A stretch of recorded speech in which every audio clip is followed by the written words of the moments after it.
4 o'clock in the morning, I wake up, 4:30, 4:45, I'm doing some sort of cardio. Open these garage doors, it's still dark outside. I do this and then I'll have breakfast and then I will go do all my strength and conditioning training at a gym for about an hour. And then I'll go to set. We all average probably about 5 hours of sleep. It's 4:45 a.m., it's still dark outside. Look at that, the lights just went out and I'm getting ready to kill this AM cardio. You can't even see me, but it's gonna be so good, it's bad. Focus!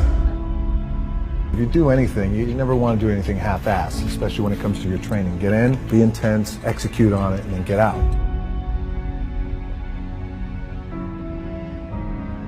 For a lot of guys out there, and I was certainly one of those guys, in my 20s, I thought I had all the answers, didn't know shit. By the way, in my 30s, I'm still trying to find myself, as a lot of guys are out there. Hopefully when you hit your 40s, you're hitting a nice stride. If I'm gonna do it, I need to do this job right, I need to stay focused on it, and I need to give the best effort I possibly can. You live down here in South Florida, it's hurricane season. Focus! But when it's time to go to the gym, we gotta get to the gym. And there ain't no stopping us. It's like I'm gonna be the baddest motherfucker walking it. All right, empty gym, the way we like it. It's Sunday, just finished my warm-up. This pain ought to be fun. Focus! I work out twice before everyone wakes up. All right, workout number 2. I'm out working all my competition. All right, Saturday afternoon, empty gym, the way we like it. It's leg day, which means it's gonna be sweaty, painful, and fun. And one of the most important things that I've learned along the way is the value of time. So it's understanding what your skill set is, finding the right place to use those skills, and then going for it. What kind of a story can you tell in 1 minute? That ability to get myself up in the morning, no matter how tired I was, to push myself through those pain barriers. You know, hard work pays. Continually find more ways to use our time while trying to find more ways to save it. You know, I have the saying, work like someone's trying to take it all away from you. You see, you can't actually save time. You can just find different ways to spend it. So when you say you don't have time to do something, you're really saying that you're using your time for other things. One cool thing about time is that it continues on at the same pace, despite how busy we get.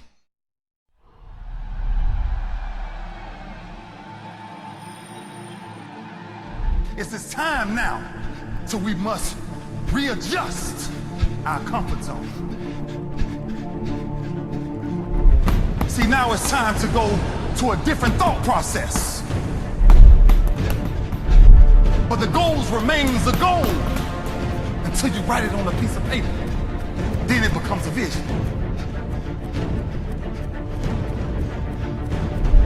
What is the vision? Because the only reason I'm here, the only reason we're here today is because of our yesterday.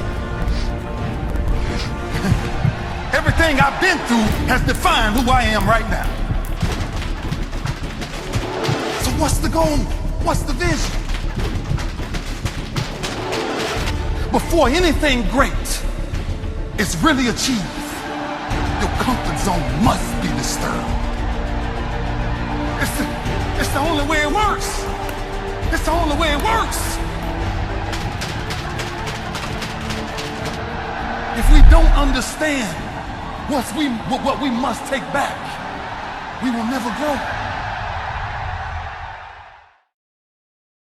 The world is like a ride at an amusement park. And when you choose to go on it, you think it's real, because that's how powerful our minds are. And the ride goes up and down and round and round. It has thrills and chills, and it's very brightly colored, and it's very loud. And it's fun for a while. Some people have been on the ride for a long time, and they begin to question, is this real, or is this just a ride? And other people have remembered, and they come back to us, and they say, hey, don't worry, don't be afraid, ever, because this is just a ride. Ride. But we always kill those good guys who try and tell us that. You ever notice that? And let the demons run amok?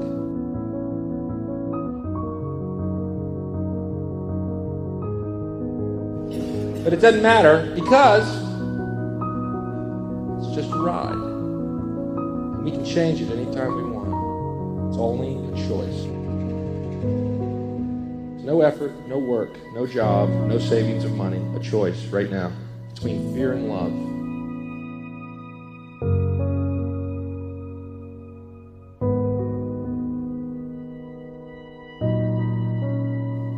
The eyes of fear want you to put bigger locks on your door, buy guns, close yourself off. The eyes of love instead see all of us as one.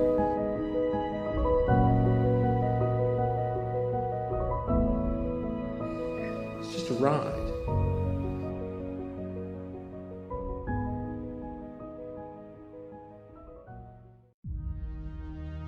People want to know how to stop the laziness, and they want to know how to stop the procrastination. And, they have some idea in their head, some kind of a vision of what they want to do. But they don't know where to start. They don't know where to start it, They don't know where to start. And so they say, hey, where do I start? And when's the best time to start? And I have a very simple answer for that. Here and now. That's it. You want to improve? You want to get better? You want to get on a workout program or a clean diet? You want to start a business? You want to write a book or make a movie or build a house or a computer or put together some mobile application? Where do you start? You start right here. And when do you start? You start right now. I had beaten my habit of hitting the snooze button. I couldn't believe it, and I thought, wait a minute. Counting backwards? That is the dumbest thing I've ever heard in my entire life. Well, the next morning I used it again and it worked. The next morning I used it again and it worked. The next morning I used it again and it worked. And then I started to notice something really interesting. There were moments all day long, just like that 5-second moment in bed, where I knew, knowledge, what I should do. And if I didn't move within 5 seconds, my brain would step in and talk me out of it. Every human being has a 5-second window, might even be shorter for you. You have about a 5-second window in which you can move from idea to action before your brain kicks into full gear and sabotages any change in behavior.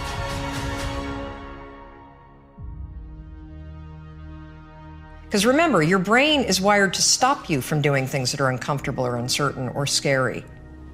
It's your job to learn how to move from those ideas that could change everything into acting on them. You should wake up worried, terrified every morning, but don't be worried about our competitors because they're never going to send us any money anyway. Let's be worried about our customers and stay heads down focused. One of my jobs as the leader of Amazon is to encourage people to be bold. And people love to focus on things that aren't yet working. And that's good, it's human nature. That kind of divine discontent can be very helpful. But you really, it's incredibly hard to get people to take bold bets. And you need to encourage that. And if you're gonna take bold bets, they're gonna be experiments. And if they're experiments, you don't know ahead of time whether they're gonna work. Experiments are by their very nature prone to failure. But big successes, a few big successes, compensate for dozens and dozens of things that didn't work.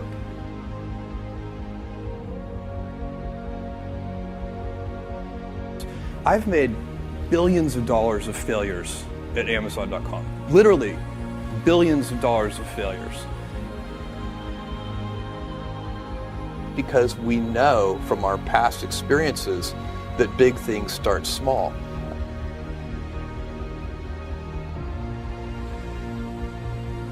The biggest oak starts from an acorn, and you've got to recognize, if you want to do anything new, you've got to be willing to let that acorn grow into a little sapling and then finally into a small tree, and maybe one day it'll be a big business on its own. Amazon started as a very small company. It was me and a few other people. I was driving all the packages to the post office myself in my 1987 Chevy Blazer. You can't skip steps. You have to put one foot in front of the other. Things take time. There are no shortcuts. And but you want to do those steps with, you know, passion and ferocity. It's easy to have ideas. It's very hard to turn an idea into a successful product. There are a lot of steps in between. It takes persistence, relentlessness.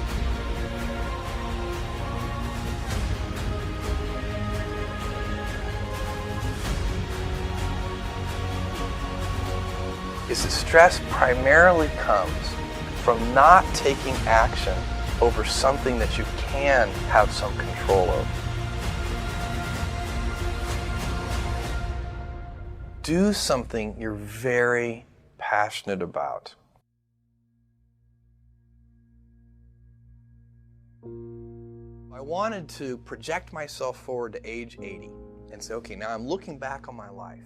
I want to have minimized the number of regrets I have. And you know, I knew that when I was 80, I was not going to regret having tried this. I was not going to regret having wanted, you know, trying to participate in this thing called the internet that I thought was going to be a really big deal. I knew that if I failed, I wouldn't regret that.